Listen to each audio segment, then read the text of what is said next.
మొదటిసారి పవన్ అన్ని మొదటిసారి కలిసింది ఐ థింక్ 2014 ఎన్నికల పోలింగ్ తర్వాత రిజల్ట్స్ ముందల. ఆ రోజు హైదరాబాద్లో గౌరవ ముఖ్యమంత్రి చంద్రబాబు నాయుడు గారు పవన్ అన్ని భోజనానికి పిలిచారు. అప్పుడు కూర్చుని ఫస్ట్ టైం నేను ఆయన చూస్తాం, దాని ముందర ఎప్పుడు సినిమాల్లో చూసినవాడిని, సో ఫస్ట్ టైం రియల్ లైఫ్లో చూసా. కానీ నాకు లాస్టింగ్ ఇంపాక్ట్, మనం ఎంతోమంది కలుస్తాం మన జీవితంలో, కానీ ఒక వ్యక్తి ఒక ఇంప్రెషన్ మన పైన ఉంటుంది.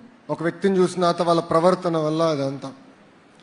అది నేను గౌరవ ముఖ్యమంత్రి చంద్రబాబు నాయుడు గారిని రాజమండ్రిలో జ్యుడిషియల్ రిమాండ్లో పెట్టినప్పుడు ఆ రోజు పవన్ అని వచ్చారు. I think 3rd day 4th day.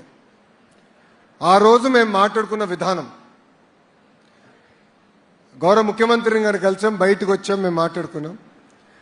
ఆ రోజు ఆయన వచ్చి నన్ను పలకరించిన విధానం, మా కుటుంబానికి అండగా నిలబడిన విధానం నా జీవితాంతం నేను గుర్తుపెట్టుకుంటాను. This is my advice to you also. మంచి రోజుల్లో అందరూ ఉంటారు, అన్ని బాగా జరుగుతున్న సమయంలో అందరూ ఫోన్ చేస్తారు, అందరు ఇంటికి వస్తారు.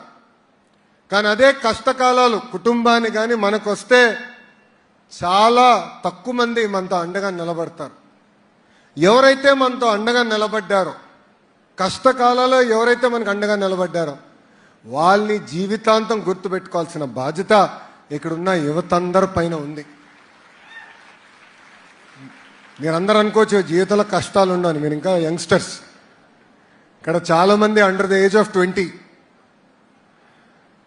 You are starting your journey. Life is a journey. So ఆ జర్నీలో ఈ టిప్ ఒకటి గుర్తుపెట్టుకోమని మిమ్మల్ని కోరుతున్నాను.